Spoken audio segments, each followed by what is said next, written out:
And we're live. Hello, everybody, and welcome to another episode of This Week in Real Estate, hosted by yours truly. I'm Ray, and we're live on YouTube, on Twitch, it is live on Twitch. I've got Twitch up so I can see if anybody comments this time. I'm going to try to figure out how to integrate that into the show. We're also live on Facebook, LinkedIn, Instagram. So I'm just waiting on the Instagram thing to give me the live message. So it's delayed over there for whatever reason. Who knows why it's delayed on Instagram? It's delayed on Instagram today. And if you're joining us live, you could comment, and I can display your comments. I could talk about you, or I can talk about your comment. Matt Lamarche said, "Real early, Scap." He's here. Scap said, "I'm sorry. I was busy cleaning off my forearm." Olivier's here. What's up, Olivier? Our Canadian brethren. Maybe fellow countrymen. We'll talk a little bit about that today.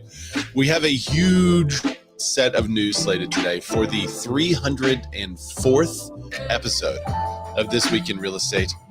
Broadcast live Wednesday, February 5th, 2025. There you go. I just sent the link back to the chat too. If you're in the contributor chat, shout out. Woohoo. If you want to be in the contributor chat, let me know, and I can add you to the chat. We're also broadcasting live on Clubhouse. Almost forgot to mention that. If you want to add your voice to the podcast and it be here in perpetuity, that's the way to do it. So sometimes the audio quality is not as wonderful on Clubhouse, but it's there. But for whatever reason, it's just not fantastic. Hopefully they'll get that fixed, because I am broadcasting through a whole mixer and got this whole setup and everything, and it would be nice for Clubhouse folks to get the benefit of that. But thanks everyone for joining us. We're going to jump in because we have tons of news to cover today, and I've got just about an hour to do it. So we're going to jump right into the show. And first, I know you guys have been waiting for this. I know a lot of you. We are a podcast, so you can download the podcast and listen to it. So I know for a lot of the audio listeners, you may have missed some of the previous clips that we've shown, but I know, the whole of NAR has been waiting for this moment. You know, we've had years and years of lawsuits. The DOJ is on our tails. We've really just kind of struggled, I guess you could say, to make our way in, I don't know why Instagram is not working. It's not working. But really, NAR has kind of struggled to make their way into the hearts and minds of consumers everywhere. And so in order, I'm going to just try to make this live again. I'm updating the stream key. I just got a message from someone that says, "Why aren't you live on Instagram?" I appreciate the message. I'm going to try to get there. We'll see if it goes there now. So anyway, what can NAR do to turn around the direction? The 5th season of NAR's First Time Homebuyer is now streaming. This is the answer we've all been looking for, right? The docuseries follows rookie home shoppers as they navigate complex transactions with the help of agents who are realtors. Now, from what I hear, the show is actually pretty good. but one of the issues with it is that people are like, how much are we paying for this and who's watching it? So season 5 of First Time Homebuyer captures the triumphs, challenges, and deeply personal stories of homebuyers in today's market. Alicia Bailey is NAR's head of production, who produces the show. And it's actually a well-produced show. It is a quality, well-produced show. But how much does it cost and who's watching it? So there's transactions in New York and Connecticut in the 5th season. One episode, for example, focuses on first-timers looking for a multi-generational home to accommodate 3 generations of their family. Another episode follows a young couple searching for a lucrative multi-unit rental complex. The series also features a New Yorker making the jump to home ownership after 3 decades of renting, as well as international buyers navigating the home buying process to be closer to family in the States. NAR's Consumer Communications Committee, Mabel Guzman, says that this season's stories are driven by real life questions and issues that buyers face. And I don't think I can show. Yeah, I probably can't show. If I show it, we'll probably get an immediate takedown notice. So I'm not gonna try to show the show. But if you go to firsttimebuyer.realtor, that is where the show is. Maybe I can do it without, and I mute it. If I mute it, would that? I just want you to see the quality because it is good quality. All right, we're gonna try it. Can y'all hear that? Hopefully you can't hear it. Let me mute it. I'm going to be talking over it anyway so that people can see its commentary. But I mean, it's good quality. It looks just like HGTV, just like it. I mean, you have the interviews with the clients that were out on the deck. You have the agent walking through. There's probably, you know what? Here's the difference.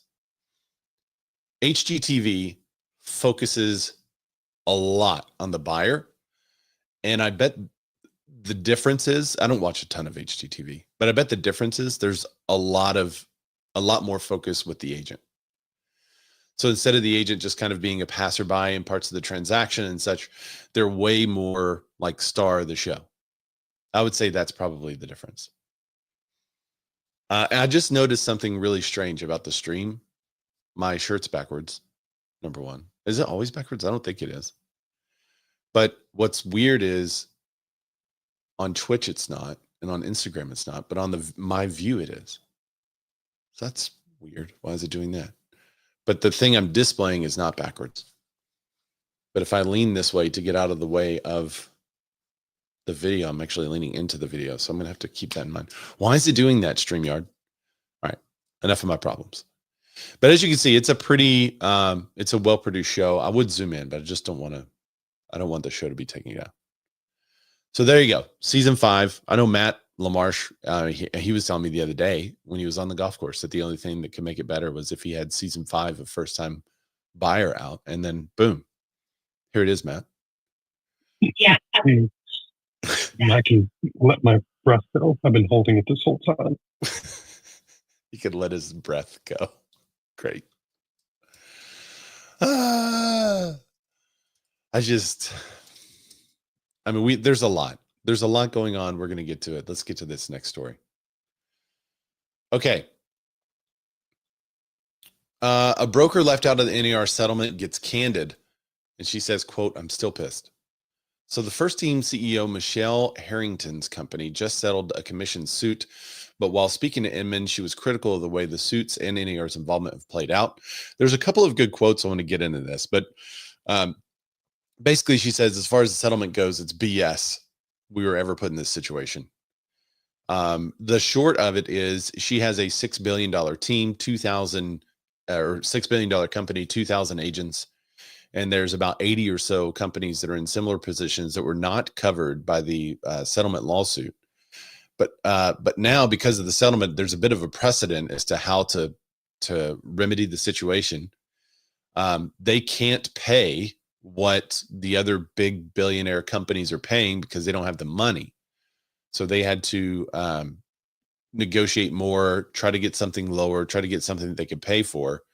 She says that they are just coming out of the TCPA compliance lawsuit 2 years ago, that they didn't really get any protections in. And then there's this thing that's happening. There's also just some market stuff. What'd she say with cyber attack last year that they suffered? And then the market's just been awful for them. And this is a really interesting just back and forth between the interviewer and her. And they really just kind of put her words out there. She said, it's beyond the cost of doing business. We're what you call a regional player and independent. You always have nuisance lawsuits.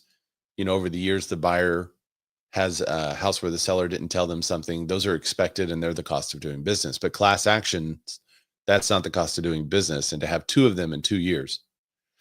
The class action lawsuits were set up for when somebody poisons the water, like a factory poisons the water, the whole town gets cancer. That's why class actions were set up, not to punish small business owner who had an independent contractor make a call to somebody on the do not call list.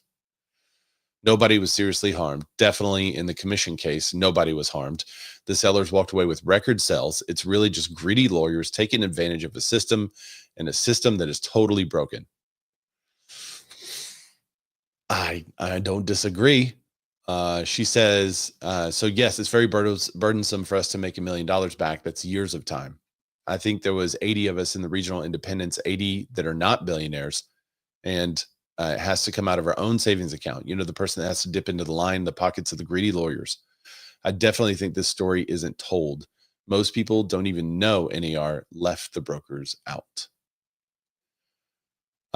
She said, the reporter said, when you found out that the NAR settlement did not cover your company and other companies like it, what did you think? And, oh, thanks, Rick. Rick says your shirt is correct on YouTube. Okay, thank you. I'm going to get to your other comments shortly. Anyway, she says, I was freaking pissed. I'm still pissed. We pay our NAR dues just like everybody else does. We support NAR. We have 2,000 agents that pay dues every year to NAR. We do that so that they could stand up for us and so we could be protected. And they just left us out like, screw you. OMG, I was so angry. She said there were several extremely angry people. We talked about suing NAR. We talked about going after them for settling and leaving us out. We had meetings at the beginning. Everybody was just livid. It sounds like you opted out against suing. She says there was a strong contingent of brokers in the room that were very, very adamant about suing, but there wasn't enough of them. And I don't know, it might still happen. It's not off the table. A lot of these brokers still haven't settled yet. So they settle. The true damages come out and it's still on the table. NAR, this is a quote from the reporter. NAR has come out and said, quote, the best deal we could get for a variety of reasons. We couldn't include everybody. We had to cut a deal so that we wouldn't go bankrupt. What do you make of these comments? Now, for me, I really love her take here. And I feel like this is the best take I've heard anyone say. I've never heard another pundit or talking head even talk like this. And I really like her take. She said, no, I've personally had conversations with them because I was pretty vocal about it when it was all first came out. And they explained that this was the best they could do. No, it wasn't the best they could do. NAR is a nonprofit 4-member benefit organization. If they have to declare bankruptcy so that everybody is taken care of, or they have to just dissolve so that they can pay all these settlements, that's what they have to do. They're not in it for their own existence. They are a member benefit organization and they're in it for us. I would love to hear your thoughts on this take. Drop it in the comments and let me know. Adam Johnson said, the first time I got notified you were live in a long time.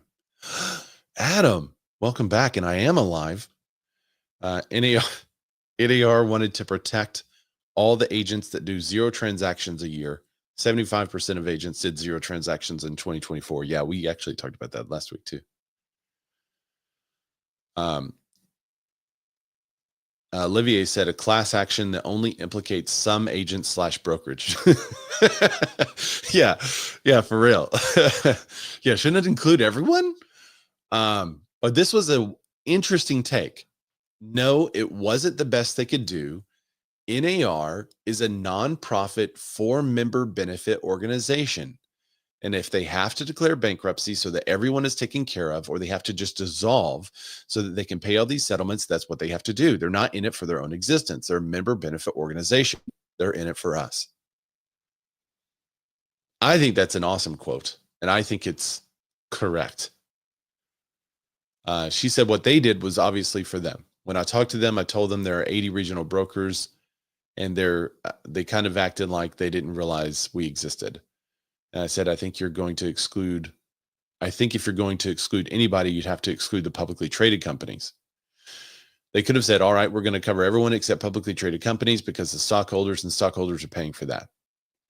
But to not include privately held companies, that's just awful.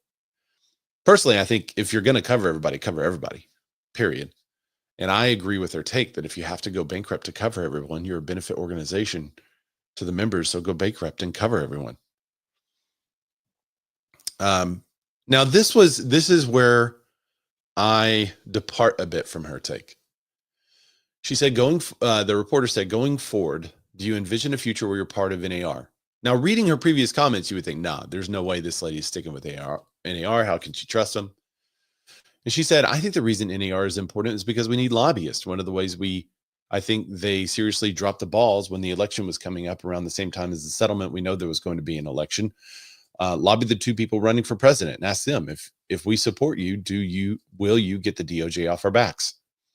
We could have had the DOJ off our backs and we exerted some pressure, but they didn't want to get involved in the presidential campaign. She said, I get that. I get the reason for it, but you don't have to pick a candidate. You could support both candidates and say both of you need to get the Department of Justice out of our business.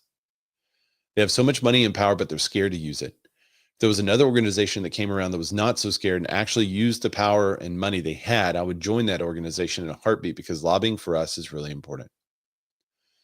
So basically she's saying because there's no other group that's going to lobby for agents, then yes, she's going to stick with NAR.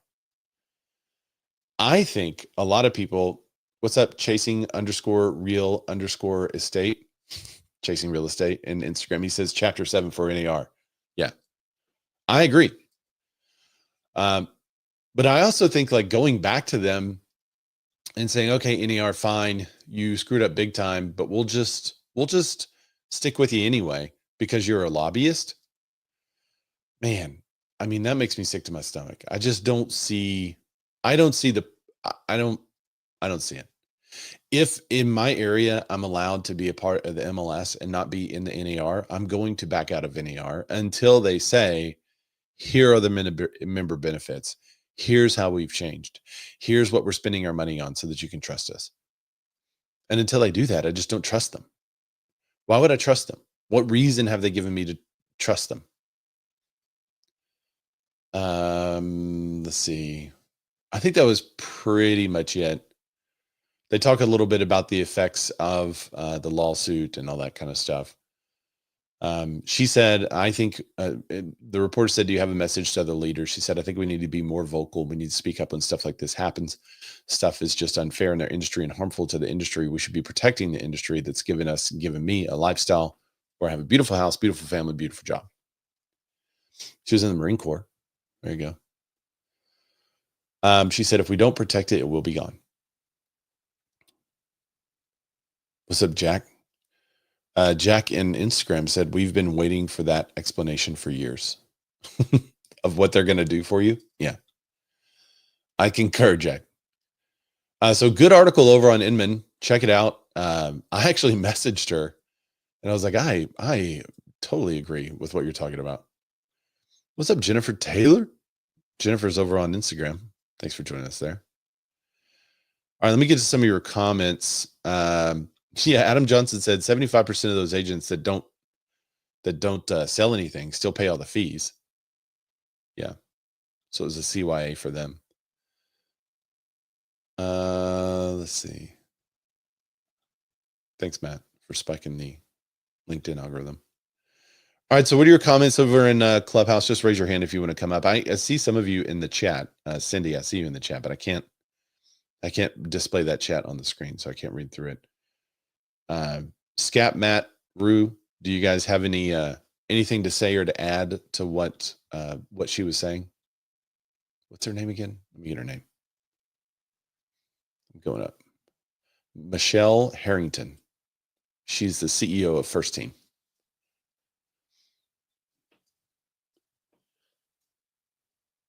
Nothing? Okay. No worries. Jan, what's up, man? Come on up. How you doing, buddy? Hi, Ray. How's it going? Good. Very good. Yeah, great to see here. I just saw or heard a little bit of it that you were talking about the NAR and how they dropped the ball. So yeah, I totally agree. Are you still going to be a part of NAR moving forward, or are you looking for ways out? I am looking for ways out. I mean, they barely have any benefits for us. It's like I'm not sure. I haven't figured out a way to opt out basically. But as soon as there is, or if I don't have to, I don't want to be a member. It's just too much. Yeah. Jan, one big benefit is having telemarketers call you incessantly about great health insurance options. I mean, I don't know about you, but I see that as a huge benefit. Totally.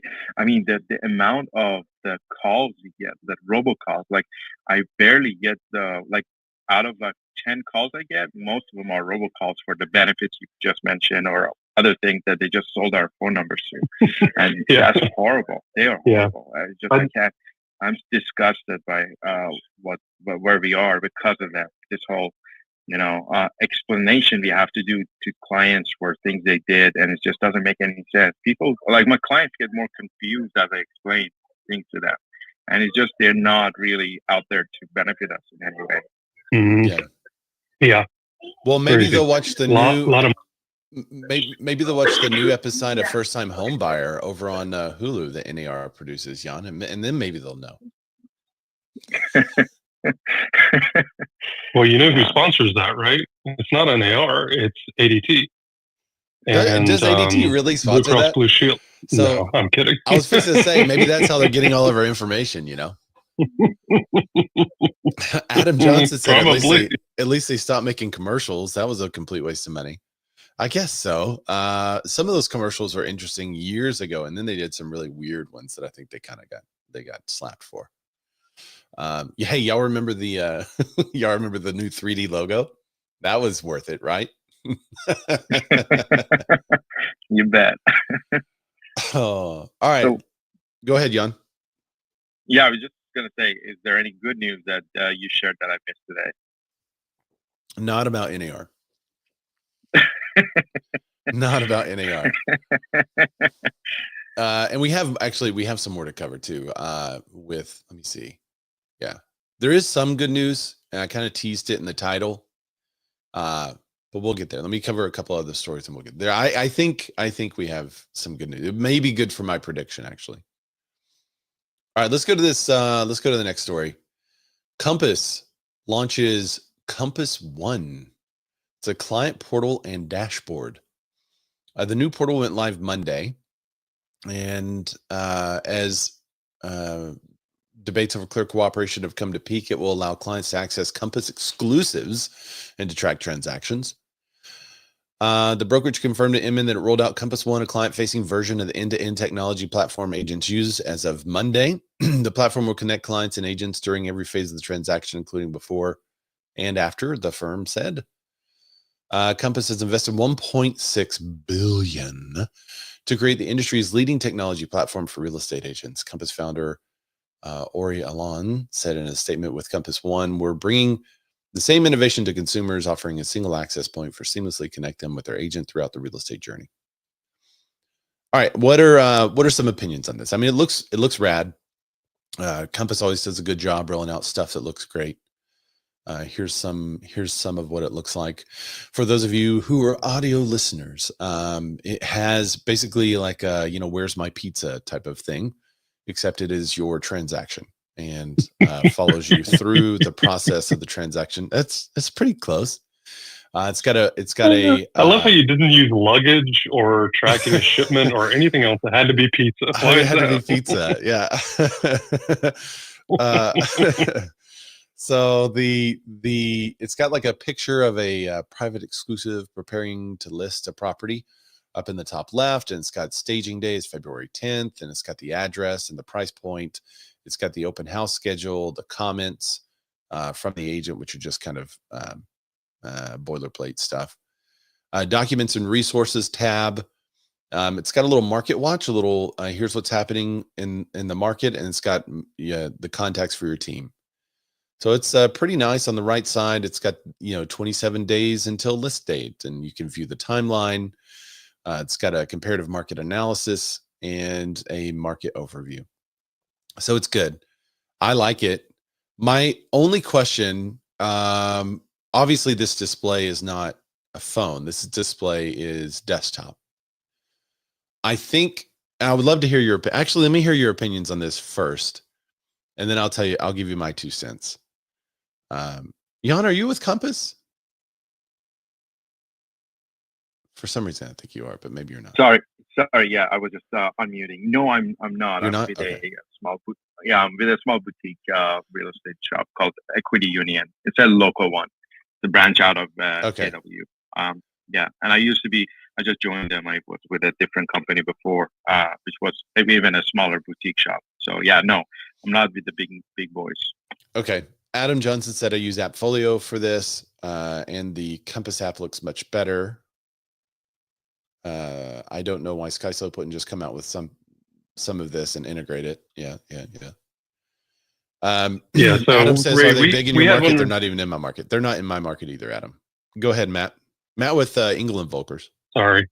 Yeah, but we did have one of the agents that we just recently recruited, I guess got like a sneak peek of that product or platform. And I will say, like, back before I made the move, I did look at Compass because their promise of amazing technology was very enticing.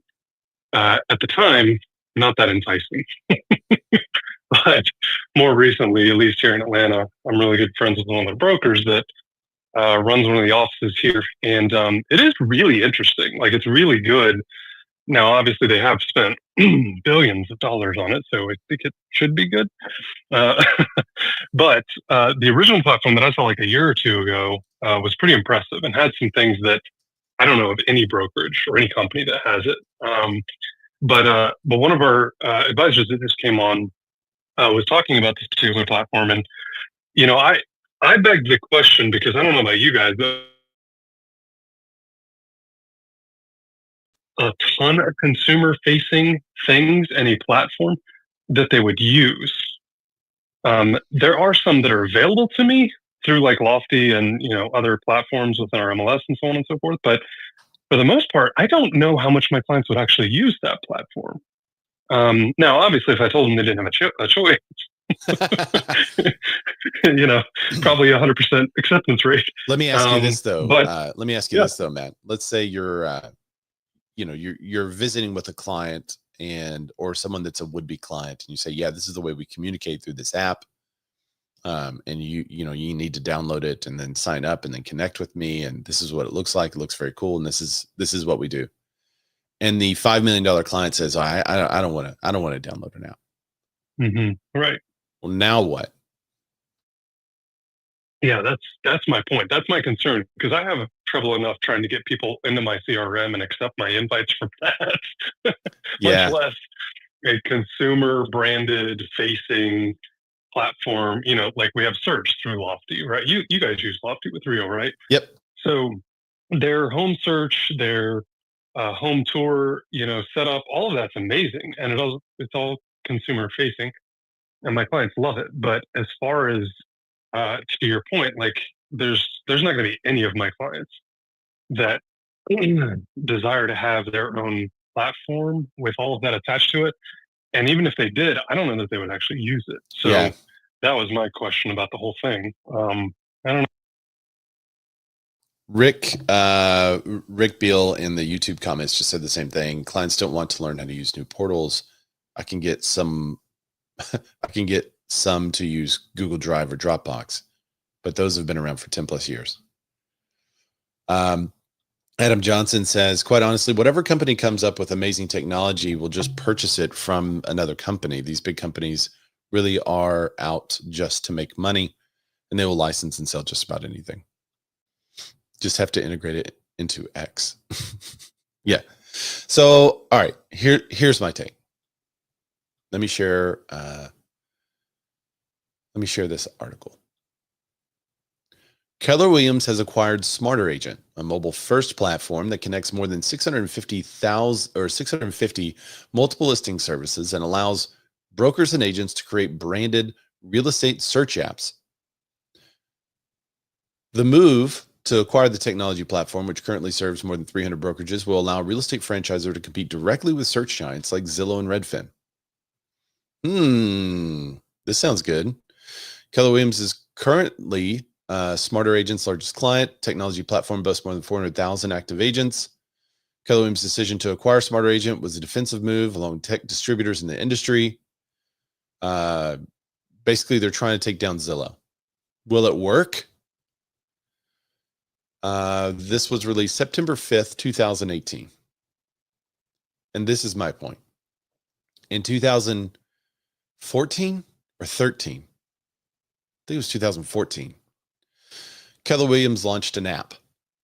And in that app launch, they said, okay, get all your people to sign up. It's a really cool search app.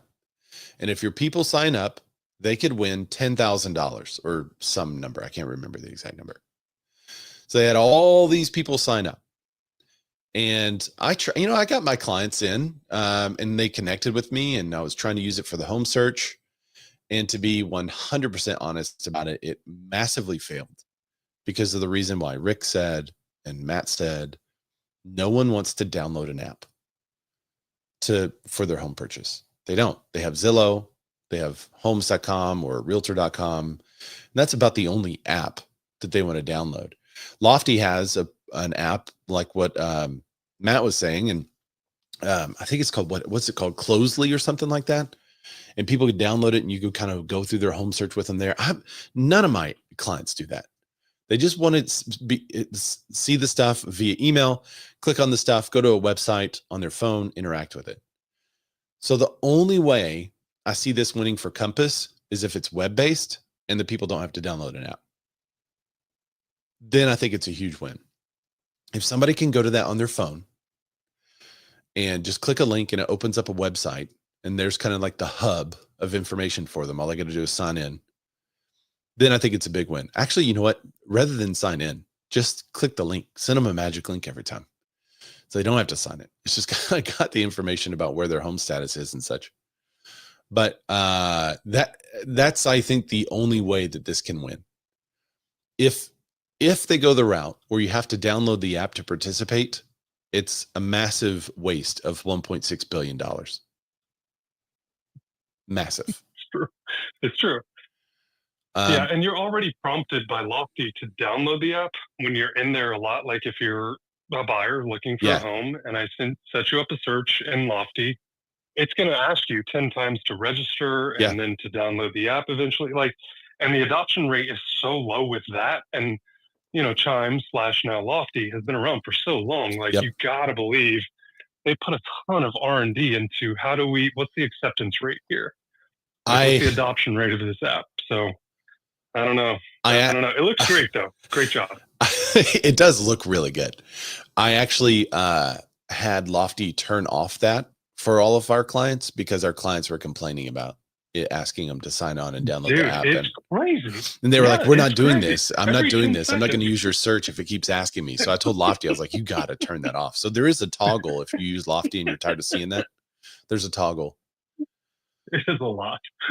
Yeah. And we can adjust ours. So when you go to my website, it's like it was 3 seconds before you were sitting there. So you'd be looking at one of my listings, 3 seconds would pass, which 3 seconds doesn't sound like a lot. But when you're specifically looking at a house and you get to that second picture and you're like, seriously?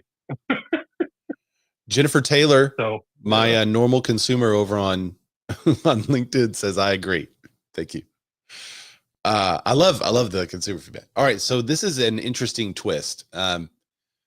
Compass comes out with the app. Adam Johnson says, all these companies are talking about how great their AI is for helping buyers find a house, but their AI is garbage. If no one is going to use their app or website to look, all it is clickbait to try to get the agents to switch from one place to another. 100%. Now it is pretty. I agree with Matt. I agree with everyone that's seen it. I loved looking at it. And as an agent, I wish there was something like that my clients would actually dive into and use, because I think it would be so cool. But I'm anxious to see how real brokers take, and full disclosure, that's where I am, Real Broker. But I'm anxious to see how their take on all of this is going to happen. Now, last year, they were supposed to release a consumer version. We have an app we call Reason, and it has the progress, follow the pizza, how close you are to close and all that stuff.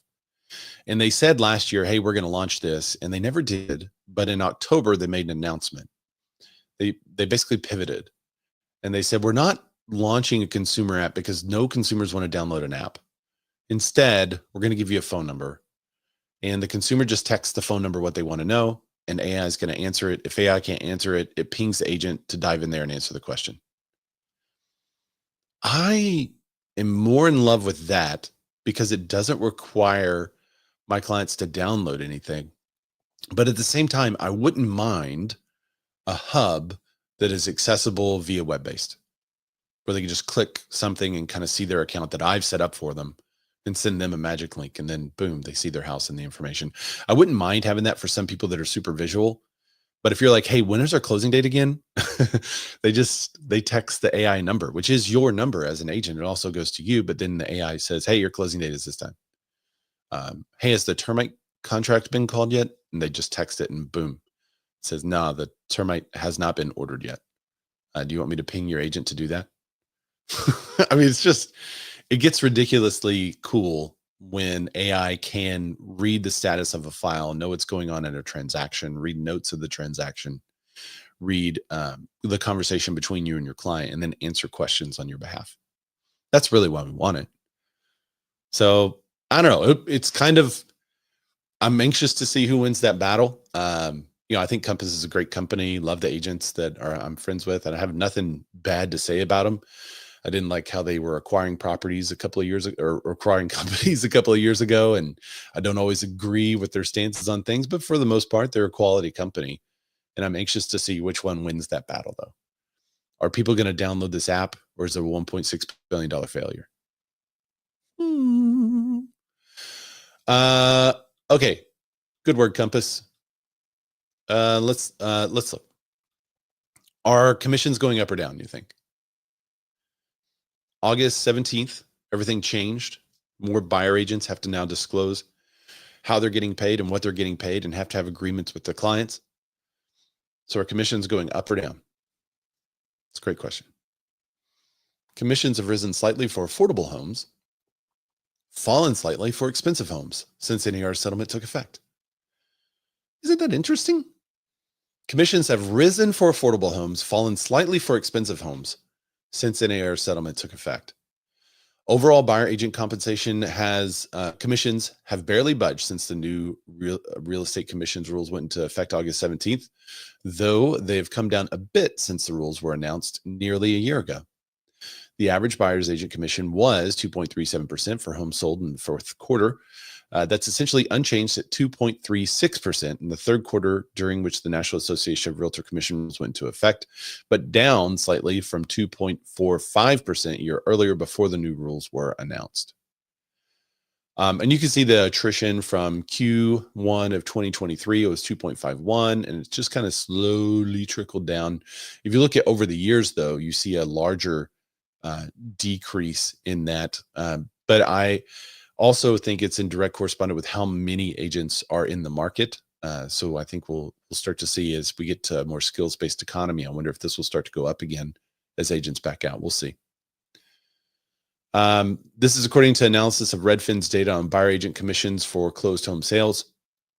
The commission data was sourced from national aggregated information from sales of Redfin's agents and listings, and deals referred by Redfin and Redfin's partner agents.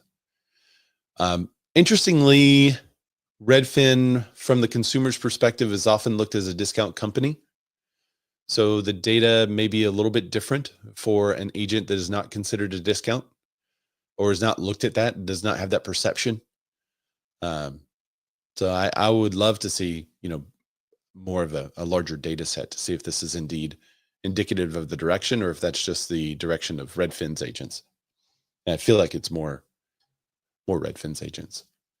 Now, they are looking at the other side of the transaction when they can, how much are they paying out, but they're not looking at, in our state, you can't see the listing side. So, but commissions are falling, according to them, for $1 million plus homes, and increasing for homes under 500,000. Ta-da. I think not a huge deal.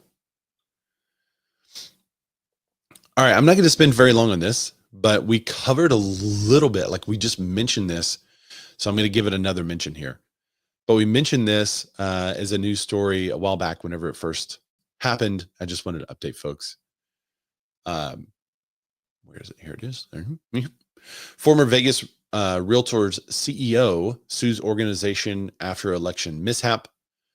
CEO Wendy DeVicchio points out a disagreement with the board's LVR's ownership of its MLS has potential reason that she was investigated and subsequently fired last week.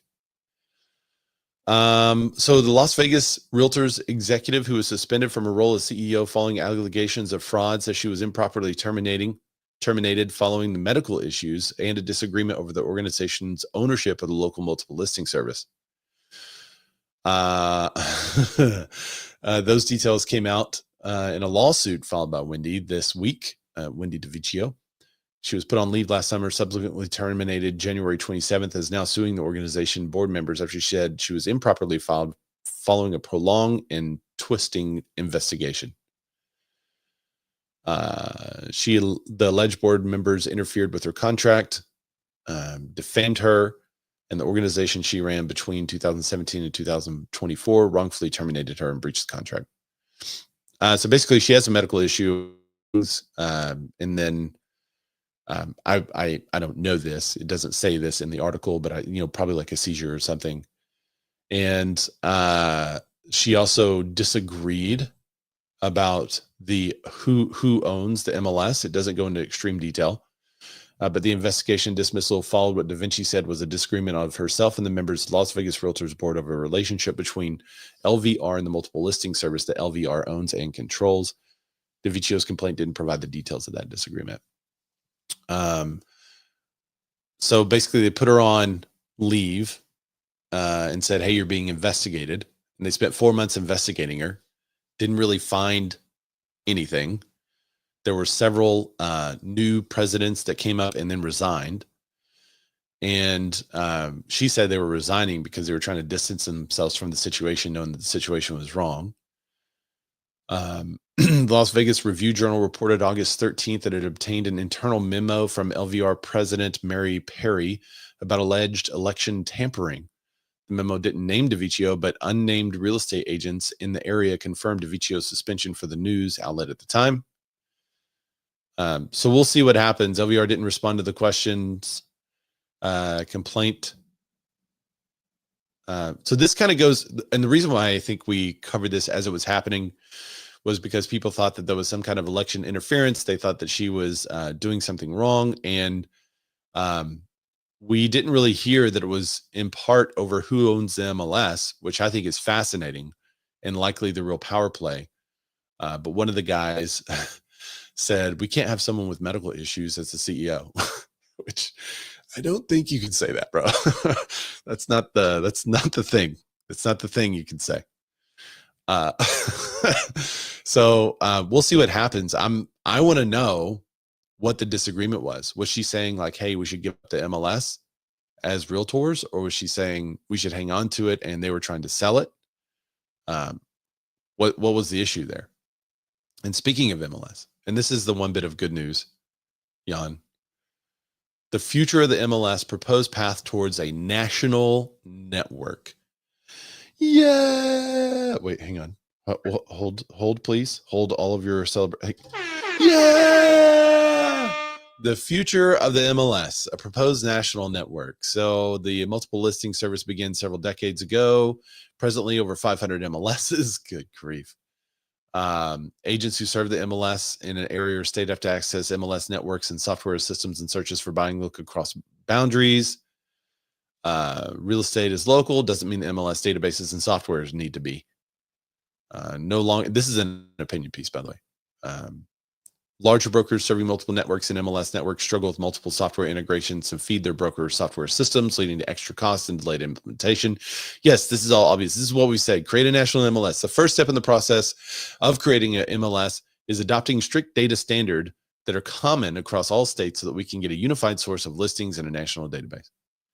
The Real Estate Standards Organization, the RESO, has done a very good job of creating a common data dictionary, but there's more work that needs to be done. He talks about reformulating the MLS, how it could work. And then at the end, just make your voices heard. I was really looking forward to reading through this article and seeing the progress that they made, but it looks like this is a call to arms for real estate agents to make your voices heard. So please reach out to your MLS and say, hey, can we join with the board in this county? Can we get our MLSs together so that we're all feeding the same stuff?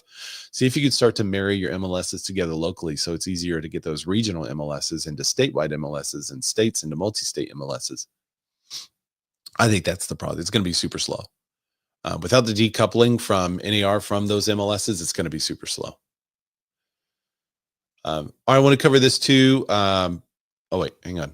Adam Johnson says there's actually only like 3 or 4 MLS backbone systems anyways, the Black Knight and some other ones. Yes.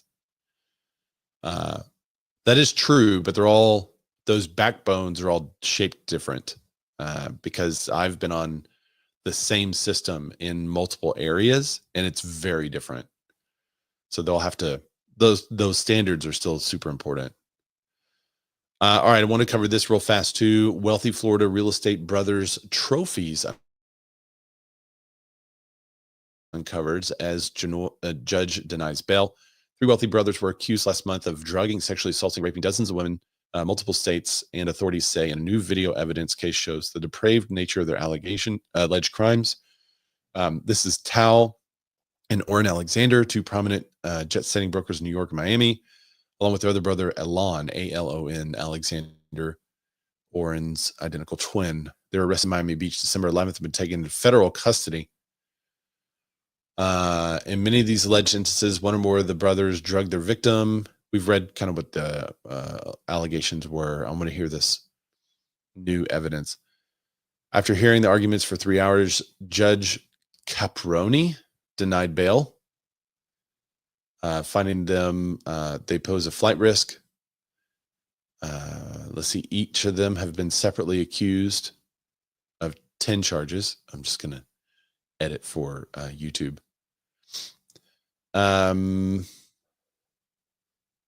So the seized photos depict at least Orrin and Alon and several third parties recording or photographing themselves with the women in states of intoxication.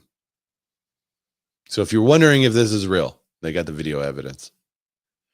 The fact that the video versions of trophies of the defendants in criminal conduct were found on Tal Alexander's residence as recently as last month also suggests that the defendants have not closed the door on their criminal conduct. That is nuts.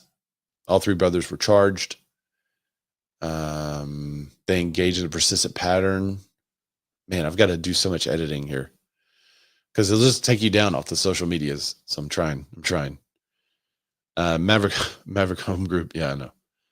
These guys tripping out here. Yeah. Defense attorneys for the 3 brothers argued they've committed no assaults. And their relationships with the alleged victims were consensual. Bro, they have it on video.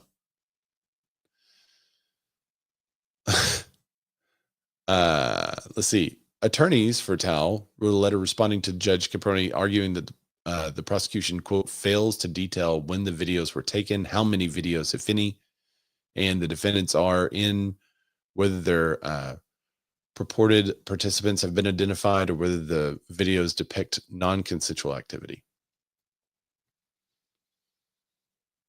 Wow. All right. So that's the update on the Warren brothers. They were the people with Side, and Side is suing them as well. Adam Johnson said, upon further review of the defendants, they were sleeping over at Diddy's house. Yeah. Nice try, Diddy. All right, so that is the that's all the slime, the industry slime that we have today. And I'm gonna cover some economic stuff. We have 1, 2, 3, 4, 5, 6, 7, 8, 9, or 10 economic updates that we're gonna get to in like 15 minutes. Y'all ready? Y'all ready for this? No. I can't play it or I'll get taken out. All right. Homebuyer mortgage demand drops further, a troubling sign for the spring market.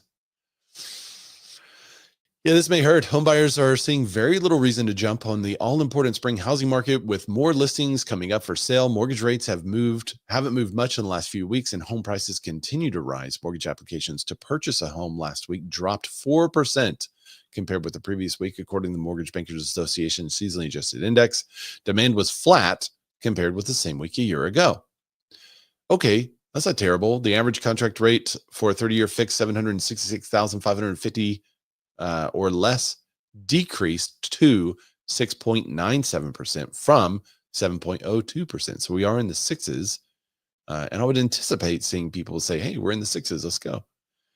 Six is the new 4. So people are having a problem affording a home. And the thumbnail kind of stated it. Will climate change and tariffs kill housing? Climate change is reshaping real estate, putting $1.5 trillion in value at risk. Climate change has shaken up the U.S. real estate market, with home buyers no longer just seeking better quality of life for affordable housing. They're also weighing in climate risk. I feel like we see one of these news stories every 3 weeks, and I don't know how real it is. In our area, we have tornadoes, and there could be some floods and stuff like that, but I don't have any of my clients saying, hey, we're moving to Arkansas away from this or that area because of climate change. Or we are deciding to live on this side of the hill because of the propensity of tornadoes on the other side of the hill. Or we want some higher land because we feel like the whole river is going to flood. I'm not having anyone that says that. You know what I'm having them say? We're going to have to move over here because of insurance. What? What'd you say? Who said that? It's a hoax. It's just like Russia, just like China. Okay, it's just a big hoax. Climate change is not so bad. I mean, I can tell you what it is from California. Yeah, what is it from California? The climate change is real. It's when you have a governor that just doesn't have you have like the reservoirs are empty, the water hydrant has no water, and it's just all mismanagement. He can change the name to climate change and just get away with it like he has, and the mayor on top of that. So that's what climate change is. It's climate in the brains of some officials that they are just nothing up there. That's so good. Don't be rude. So yeah, we're not. I would agree that the political move, I'm hearing a lot more than the climate change move. Yeah, climate change in the political move. I think that's what it is. Yeah. It says, according to the report, over 55 million Americans will voluntarily relocate within the U.S. to areas less vulnerable to climate risk by 2055, starting with 5.2 million in 2025. But I agree with you, Jan. I don't think they're running from climate change. I think they're running from politics. And that is evident by everyone that's calling me to move from California, Oregon, Washington, and Colorado. Those are the top 4 right now that I'm getting calls from. And a lot of it is more about affordability of the house because of insurance reasons. Insurance went up because a couple of years ago, they changed how insurance rates are calculated and allowed them to futurecast climate change into the numbers instead of looking at historic data. So now you have insurance rates that are skyrocketing. And I think that's part of the problem. So we have 2 issues. We have politics, we have skyrocketing insurance rates. And I think those far outweigh someone saying, well, I feel like the oceans are rising at 1 centimeter per year, so we're going to move. Jan, did you have something else to add? Yeah, just kidding aside, I think it's a lot of times it's the approach to what's happening. Like, for example, in my area, which is mostly LA, I give you some examples. Like there were houses in a city very close to where I work and live, which is called Tarzana, for example. And that is the people, the residents would be given a notice. This is as of a few years ago, that if you clean, the shrubs and the the trees, you will get a $250 credit. If you don't, they would charge you like $700, $800. So everybody, all the residents would be encouraged to clean up. Whereas this plan amongst the others were dropped with the budget cut that the mayor and the governor did, 100 million on the governor's side and 17 million on the mayor's side. So a lot of these programs were dropped. You can call it whatever you want, but the reality was just these things that were being done when they were stopped. Then California, the way it is, if we are living in a desert as we are, and then not doing things like that, it causes the fire to catch up. And then when it happens, then it becomes a disaster. So to me, it's just wrong policies. And maybe, of course, in California, we have less rain, but that's a fact. You can't change that. So what you can change is not to drop the programs that help you stop a fire or minimize it when it happens. So that's what I wanted to add. Yeah, I appreciate that context, Jan. I'll get some comments over on Instagram. Mike Lecount, Lecount. Did I say that right? Is it French, Mike? People think politicians fill water lines. Well, I mean, it can happen. Mike said that's not why rates are skyrocketing. Claims are up and insurers have lost money for 6 consecutive years. What insurance companies have lost money over the last 6 years? I just asked ChatGPT. Insurance industry has encountered both underwriting losses and gains. In 2022, they reported an underwriting loss of $22.4 billion.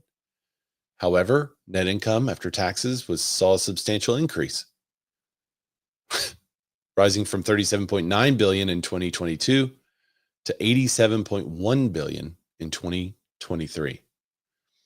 So we say, oh, insurance companies, they're losing money, but they're not. I mean, they're a business. They're going to make money and they're going to measure the risk. And when they were allowed to change the numbers due to future casting, and when, that article is out there, I'll have to find it. We covered it like 2 years ago, where they were changing how to calculate insurance, no longer using historical data, but using future climate data. And we all know, I mean, according to Al Gore, when was the U.S. supposed to implode? Was it like 2015 or something like that? So the climate data has done a horrible job of predicting, end times. So it's just unreliable. But if you're using that data to calculate insurance premiums, yeah, it's going to go up. Your insurance is going to go up.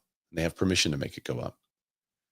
But I'd love to know what insurance companies have lost money in the last 6 years. I'd be happy to look into it and report on it because we like the honesty in there. I just haven't seen it. Well, they probably aren't around anymore, are they? Well, I mean, maybe some small regional stuff, but you got those big ones. Well, yeah. None of the nationals. I mean, they're making more money than they've ever made before. Like, we're talking billion-dollar weather activities here, not like a couple $100 million, billion with a B. Yeah. I mean, they're making hand over fist right now.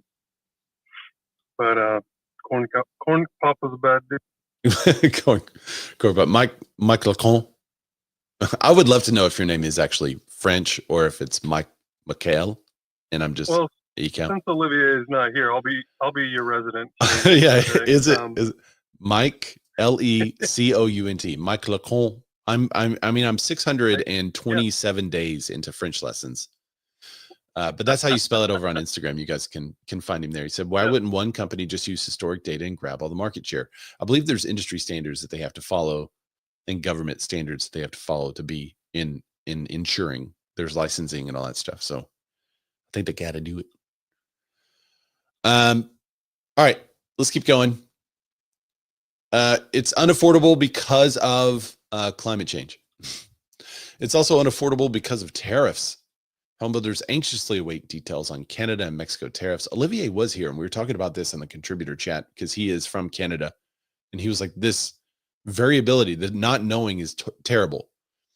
And he said, President Trump has previously said he intended to impose 25% tariff on goods imported from Canada and Mexico. White House Press Secretary Caroline Leavitt said Friday, 25% tariffs against Canada and Mexico, and 10 on China will take effect February 1st. Let's see. National Association of Homebuilders and NAHB expressed serious concern to Trump Friday about the potential impact of tariffs on housing affordability. Long and short of it is that the tariffs did not go into place because they were used as a negotiation tool to strengthen the borders, decrease the amount of fentanyl coming across the borders, and also to adjust the trade deficit. So they are not imposed, but are now suspended for 30 days. And they will continue to be suspended if Mexico and Canada keep up with their side of the bargain. So we will see what happens, but they haven't been imposed. Yields on 10-year Treasury notes, a barometer of mortgage rates, were up only slightly Friday afternoon at a confirmation hearing. Blah, blah, blah. All right, that's all the stuff. All right, so that's where we are. So no tariffs were actually implemented on Canada and Mexico. Prices have not really changed in that because of the tariffs. There's also isn't there a VAT tax coming from Canada too on there? So if tariffs went up 25%, the actual increase would be somewhere around 40% if you're getting your stuff from Canada. So interesting. We'll see what happens every 30 days. It doesn't look like it's going to happen. It looks like it was used as a negotiation tool, and that was pretty much it. All right, next up. 70% of single people struggle to afford housing payments compared to 52% of married people. This is an interesting statistic from Redfin. Married couples are most likely to easily afford housing payments. I mean, I guess it's because you got two incomes. What's the point of the article? 2-income households more easily afford housing than 1-income households. Okay. Yeah, obviously. Whenever in the, 1990s, when it was more normal for moms not to stay at home but to go to work, that made it more to where more people were making more money. And as we know, when more people make more money, there are more orders on stuff. We've talked about this before, just in different contexts. When there's more orders on stuff, prices go up.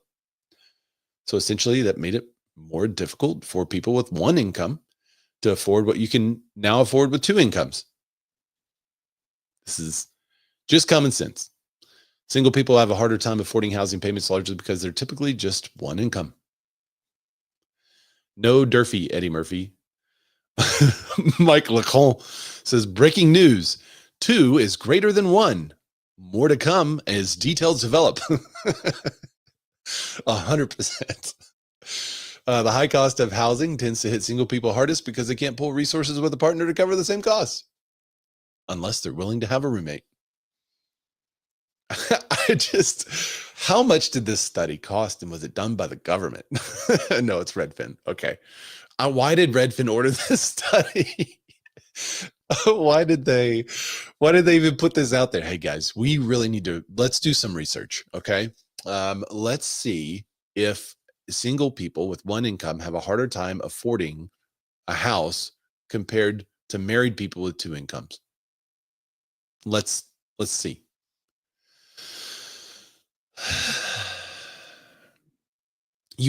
However, That's going to be a very tough study. It takes a lot of resources. a lot of research, a lot of swiping right on the tenders to find those singles that would answer the survey.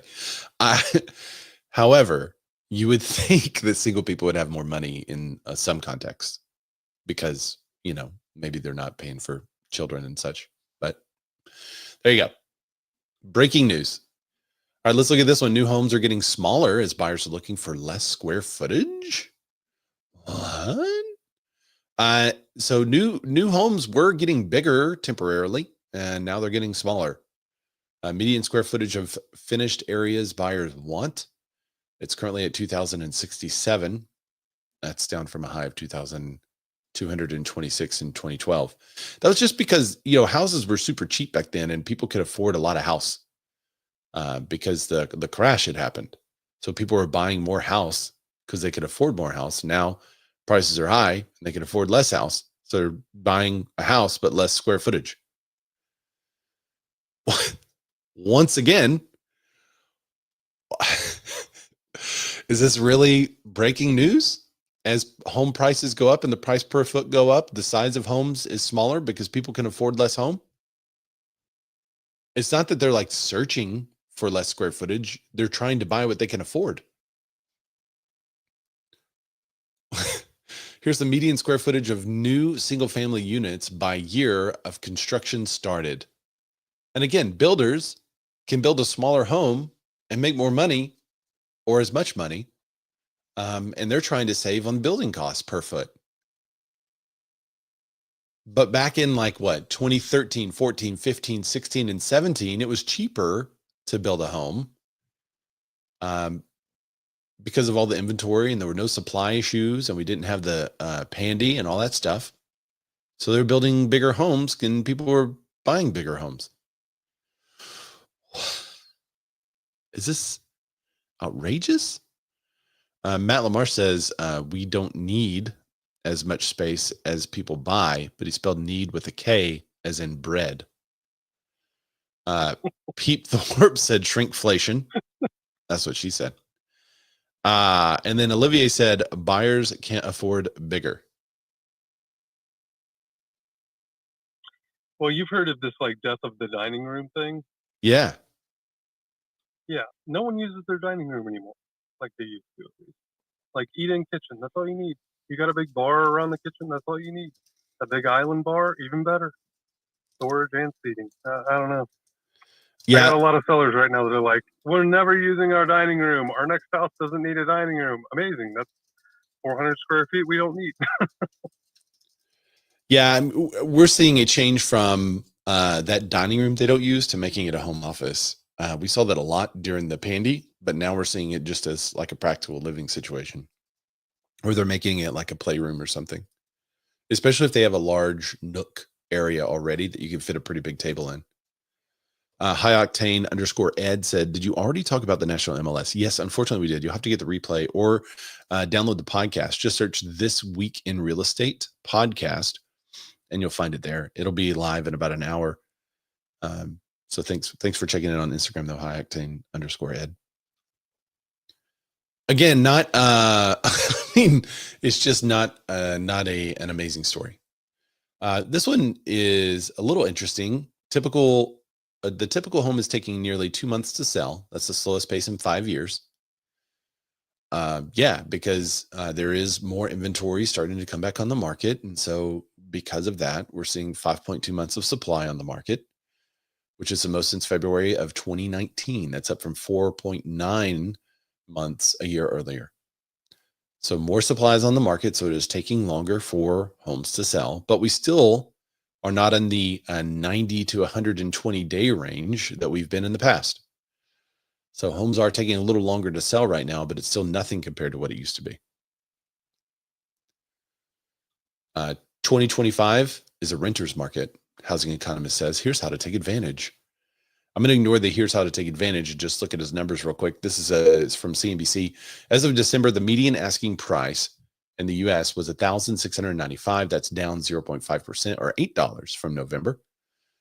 The latest rent price is 1.1% lower or $18 from year before, down from 3.7% peak in July 2022. Affordability is improving.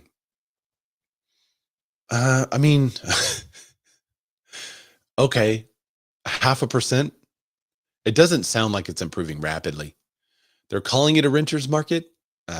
Who's they? We are calling it a renter's market. This is Daryl Fairweather, chief economist at Redfin. I wouldn't call it a renter's market. Rents in Austin are likely to continue to fall as supply grows. I mean, one of the things we talked about on this show is the multifamily boom that happened during the pandy, where everyone on Clubhouse was a multifamily syndicate trying to get you to invest $50,000 into their multifamily project. We saw that all over the place, especially in Clubhouse for whatever. I don't know why Clubhouse became like the hub for that, but every other friend I had was building a syndicate multifamily unit and trying to get investors into it. So we saw a huge increase in multifamily. And if you have an increase in supply of rent options, you're going to have a decrease in the amount of rent So those are being finished, and we're seeing that happen. And this just talks about negotiating your fees and stuff if you're looking to rent.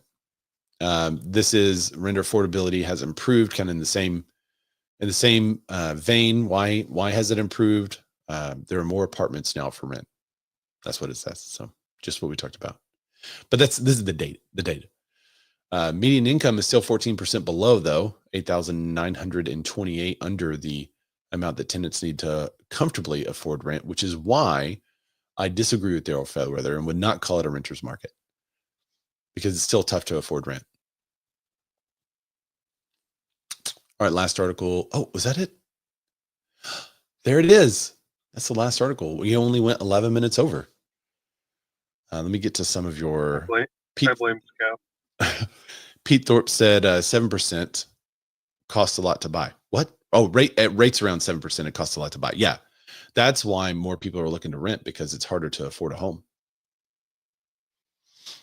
Hey, Ray, I just need to chime in if he wants to blame me. Actually, I blame him for a slow pace the other day of being in the woods consistently on every shot and everything. So I'm just letting you know that it's not fault for being slow.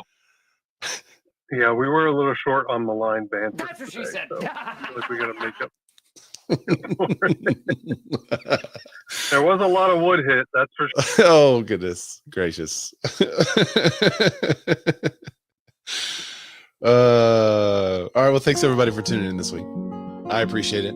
I will see y'all next week at the same time at 12 o'clock Wednesday Central Time. That's 1 o'clock Eastern, 11 Pacific, 11 Yon time. So thanks, Rue, Jan, Scap, Mike, for coming in. Shawnee was here a little bit earlier. Matt, you guys were over in the Clubhouse, so I appreciate you joining there. What's up, Kevin? Kevin was in Clubhouse and YouTube. So thank you guys for joining us this week. And if you have any articles, if you have anything that you're like, man, why didn't you cover this thing that I know about? Send it to me. Find me on Instagram. It's Razorback, Corback. I'd be happy to dive in it and cover it for you. What's up, Lisa? Over on Instagram. Lisa CB Lomgren, Lomgren. Thanks, High Octane Ed. Let's see, Mike Lacron. Thank you guys for contributing to the show. That's why we do it live. Let's get your input. All right, I'm out. Bye, everybody.